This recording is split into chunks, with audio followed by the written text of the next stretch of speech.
नमस्कार, कानपुर वार्ता में आपका स्वागत है। मैं हूं आलोक पाल। कृपया इस चैनल को देखिए, लाइक कीजिए, सब्सक्राइब कीजिए। कंटेंट ठीक लगे तो शेयर भी कीजिए। आज बात अखिलेश यादव और उनकी राजनीति की। लगभग 50 से ज़्यादा सीटों पर राज्यसभा के चुनाव हो रहे हैं, जिसमें उत्तर प्रदेश की भी 10 सीटों पर चुनाव हो रहे हैं।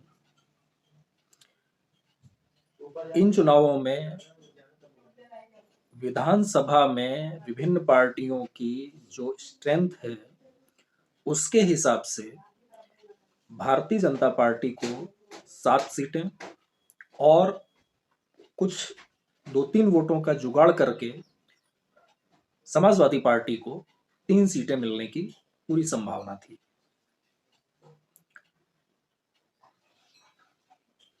समाजवादी पार्टी ने जिस तरह की राजनीति की, उस राजनीति में जो समाजवादी पार्टी का, या यूं कहें जो अखिलेश यादव का नारा है पीडीए का, जैसे वो पिछड़ा दलित अल्पसंख्यक या पिछड़ा दलित आदिवासी या पिछड़ा दलित आधी आबादी, इस तरह के शब्दों का यूज करते हैं, तो उस पीडीए में वह फॉर्मूला किसी भी तरह से फिट नहीं बैठता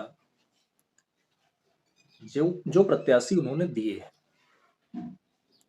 पहली चीज तो यह कि जिन 3 प्रत्याशियों के नाम समाजवादी पार्टी ने घोषित किए हैं, उनमें से कम 2 तो एलिट वर्ग से आते हैं।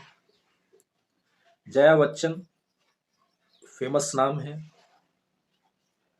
फिल्मी दुनिया से आती हैं।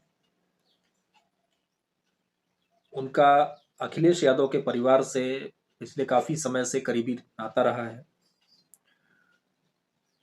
लेकिन राजनीतिक दृष्टि से जया बच्चन का उत्तर प्रदेश में कोई प्रभाव हो, ऐसा न आज तक देखा गया और ना ही इसकी आगे कोई संभावना है। दूसरे हैं आलोक रंजन, नौकरशाह रहे हैं, उत्तर प्रदेश के प्रमुख सचिव रहे हैं, उसके बाद राजनीति में आ गए, समाजवादी पार्टी से जुड़ गए। समाजवादी पार्टी ने आलोक रंजन को टिकट दिया। एक इतने बड़े नौकरशाह को, जो एक प्रदेश का मुख्य सचिव रहा हो, तो वो एलिट क्लास में ही आता है। तीसरा नाम है रामजी लाल सुमन का। रामजी लाल सुमन वैसे तो काफी वरिष्ठ राजनीतिज्ञ हैं, कई बार लोकसभा के सदस्य रह चुके हैं, राज्यसभा के भी सदस्य रह चुके हैं, और जहां तक मुझे याद है कि वो उत्तर प्रदेश में मंत्री भी रहे हैं। दलित वर्ग से आते हैं, अच्छा प्रभाव रखते हैं दलित वर्ग पर, और चूंकि पश्चिमी उत्तर प्रदेश से जुड़े हुए हैं, तो इन 3 नामों में केवल एक नाम जो रामजी लाल सुमन का है। हालांकि इतने समय तक अगर कोई व्यक्ति राजनीति में बड़े पदों पर रहता है, मंत्री रहा हो, राज्यसभा का सदस्य रहा हो, लोकसभा का सदस्य रहा हो, उसकी पार्टी सत्ता में रही हो, तो वो भी एलिट क्लास में ही आ जाता है। लेकिन फिर भी चूंकि वो राजनीतिज्ञ हैं, तो उनका एलिट और नॉन एलिट से कोई बड़ा फर्क पड़ता नहीं है। तो जिस तरह से अखिलेश यादव ने अपने कैंडिडेट अनाउंस किए, तो रामजी लाल सुमन को छोड़ करके बाकी दोनों नाम ऐसे नहीं हैं जो उत्तर प्रदेश में समाजवादी पार्टी के वोट बैंक में कुछ भी वैल्यू एडिशन करते हो। शायद उनमें से किसी की भी क्षमता नहीं है कि किसी एक विधानसभा में 1 या 2,000 वोट भी सपा के पक्ष में अतिरिक्त करवा दें, या किसी लोकसभा में वो 5,000 वोट सपा के पक्ष में अतिरिक्त करवा दें। तो ऐसे लोगों को इस समय पर, जबकि लोकसभा चुनाव सिर पर खड़ा हुआ है, टिकट देना और पीडीए का नारा लगाना, ये सिवाय मूर्खतापूर्ण राजनीति के और कुछ नहीं हो सकता। जब आप पीडीए का नारा लगाते हैं, आप पिछड़ा दलित अल्पसंख्यकों की बात करते हैं, तो आप किसी दलित महिला को, किसी पिछड़ी महिला को लोकसभा का राज्यसभा का टिकट दे सकते थे, आप किसी अल्पसंख्यक को टिकट दे सकते थे,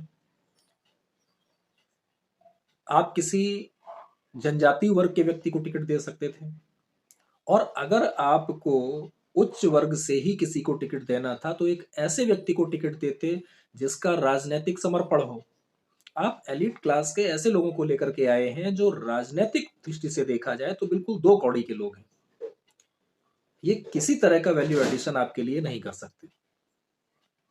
अब यहां पर जो मैंने टाइटल दिया है कि अखिलेश हारेंगे या अखिलेश की नीति, तो भाई यहां पे ऐसा है कि अगर भारतीय जनता पार्टी ने 7 प्रत्याशी और समाजवादी पार्टी ने 3 प्रत्याशी खड़े किए होते तो इस बात की जरूरत ही नहीं पड़ती कुछ कहने की, भाई 3 प्रत्याशी उनके हो जाते, वो जीत जाते और 7 इनके जीत जाते, मतलब कुल मिला के वो निर्विरोध चुनाव हो जाता, वोटिंग की जरूरत नहीं पड़ती।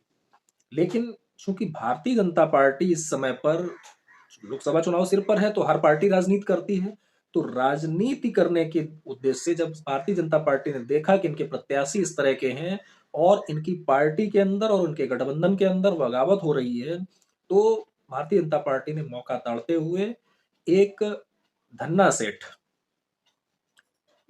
मतलब धन्ना सेठ तो मैंने यूं ही कह दिया, तो एक प्रत्याशी शायद संजय नाम है उनका, संजय सेठ को मैदान में उतार दिया। हो सकता नाम में कुछ गड़बड़ हो लेकिन सेठ वो है, तो उनको मैदान में उतार दिया। तो ये जो मिस्टर सेठ हैं, ये है समाजवादी पार्टी में काफी समय तक सक्रिय रहे हैं, और सक्रिय मतलब महत्वपूर्ण भूमिका में सक्रिय रहे हैं। समाजवादी पार्टी के ट्रेजरर हुआ करते थे।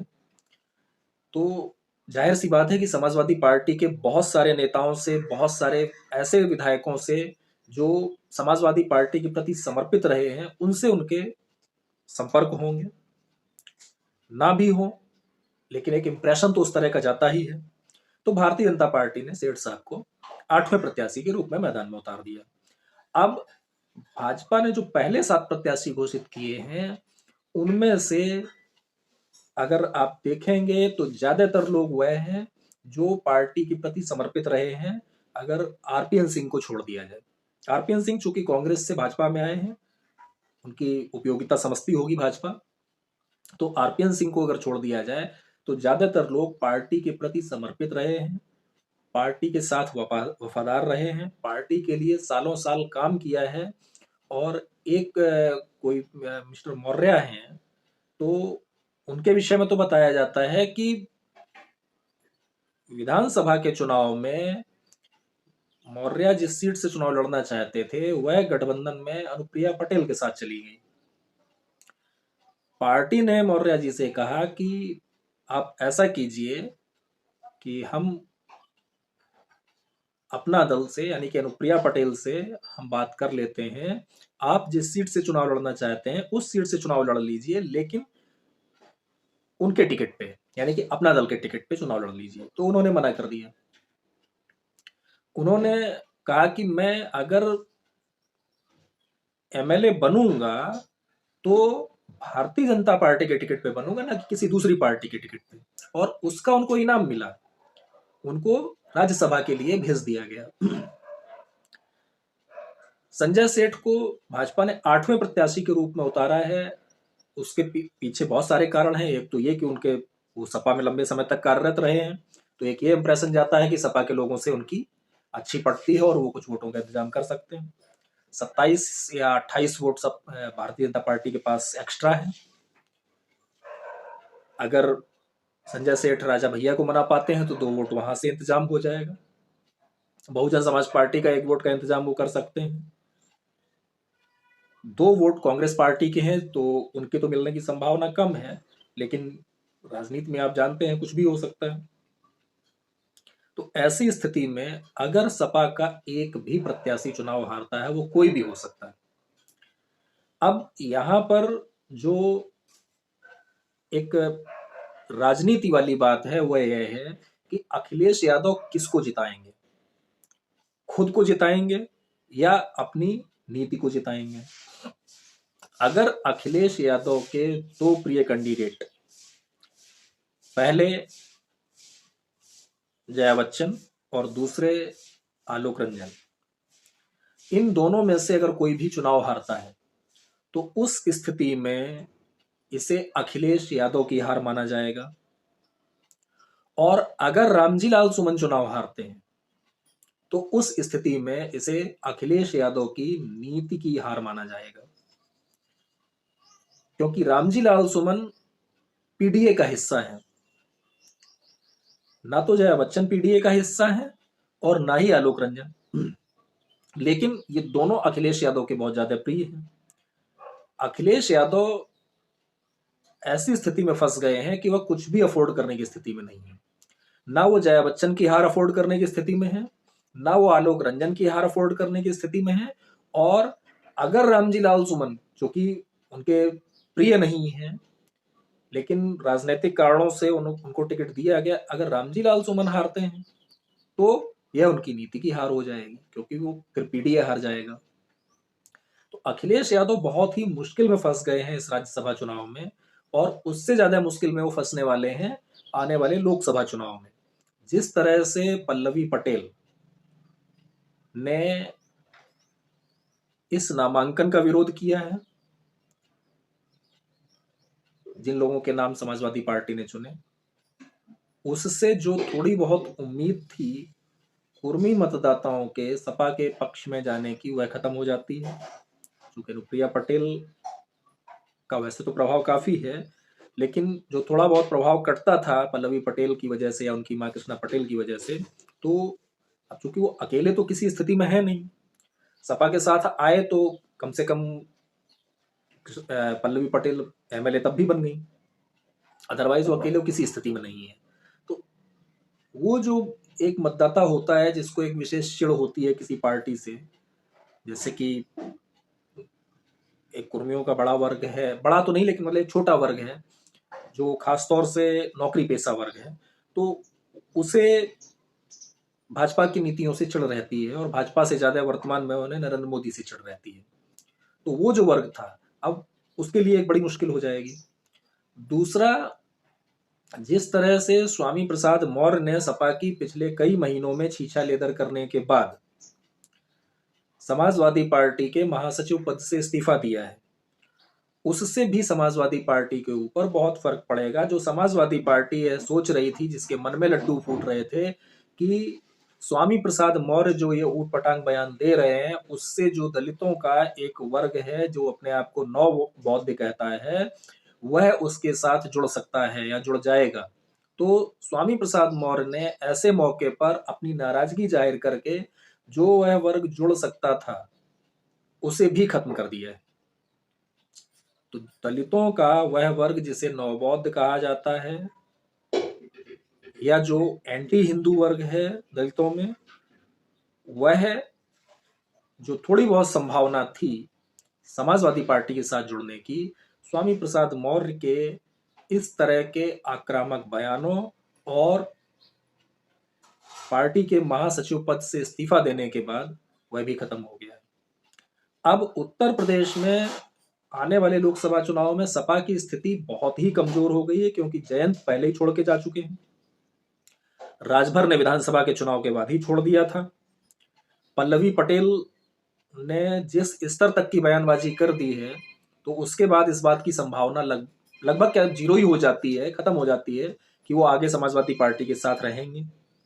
स्वामी प्रसाद मौर्य आंखें दिखा रहे हैं, हालांकि वो कोई बड़ा वोट बैंक लेकर के नहीं आते हैं, लेकिन फिर भी जो छोटा मोटा वोट बैंक कुशवाहा समाज का या मौर्य समाज का या नवबौद्ध जो है उनका जो थोड़ा बहुत जुड़ सकता था वह भी चला गया। अब इनमें से ज्यादातर लोग किस तरफ जाएंगे? क्योंकि बहुजन समाज पार्टी बहुत मजबूत स्थिति में है नहीं। मुसलमानों ने लगभग तय कर लिया है कि जहां कहीं भी उनको मौका मिलेगा कांग्रेस को वोट देने का, मौका मिलने से मतलब जहां पे वो लगे, उनको लगेगा कि कांग्रेस बीजेपी को हरा रही है, वहां पर वो कांग्रेस को ही वोट करेंगे। तो सपा की जब वो कमजोर स्थिति देखेंगे तो उनको पता है कि न सपा हराएगी भाजपा को, न कांग्रेस हराएगी, न बीएसपी हराएगी। तो ऐसी स्थिति में वह कांग्रेस को मजबूत करने के उद्देश्य से जो मुस्लिम वर्ग है वो पूरी तरह से जा सकता है कांग्रेस के साथ में। ऐसे में कांग्रेस थोड़ी मजबूत दिख सकती है, जब वह थोड़ी जीतने की स्थिति में नहीं होगी लेकिन थोड़ी मजबूत दिख सकती है। जब वह थोड़ी मजबूत दिखेगी तो यह जो वर्ग है जो भटका घूम रहा है, जिसको नहीं समझ में आ रहा है कि भाजपा के खिलाफ किसको वोट करें, वह भी कांग्रेस के साथ जा सकता है। कुछ वोट जो है वह बहुजन समाज पार्टी के साथ भी जा सकता है। तो सपा के लिए एक बार फिर से बड़ी मुश्किल हो गई है और मुझको जो लगता था कि सपा एक बार फिर से 4-5 सीटें तो आराम से जीत ही लेगी, उसकी संख्या घट करके 2 या 3 सीटों पर भी आ सकती है और ज़्यादा उम्मीद यही है कि उसकी संख्या घट करके 2 सीटों पर आ जाएगी। और यदि ऐसा होता है, तो आप मान कर चलिए कि उत्तर प्रदेश में समाजवादी माफ़ कीजिएगा, उत्तर प्रदेश में बहुजन समाज पार्टी तो 0 रहेगी, समाजवादी पार्टी 2 सीट पर आएगी, कांग्रेस का भी स्थिति 0 ही रहने की संभावना है। तो बचती है केवल भारतीय जनता पार्टी और भारतीय जनता पार्टी 78 सीट तक जीत सकती है। और अगर ऐसा हुआ तो यह बहुत बड़ी बात होगी और जो इन लोगों ने एक गठबंधन बनाया था राष्ट्रीय स्तर पर भाजपा से लड़ने के लिए, हालाँकि अब गठबंधन तो बचा ही नहीं है, टूट ही गया है लगभग, तो उसके अरमानों पर पूरी तरह से पानी फिर जाएगा। आज की इस चर्चा में इतना ही। इस कंटेंट को पूरा देखने के लिए बहुत-बहुत धन्यवाद। आपसे एक बार फिर से अनुरोध है कि कृपया इस चैनल को सब्सक्राइब ज़रूर कीजिए। नमस्कार।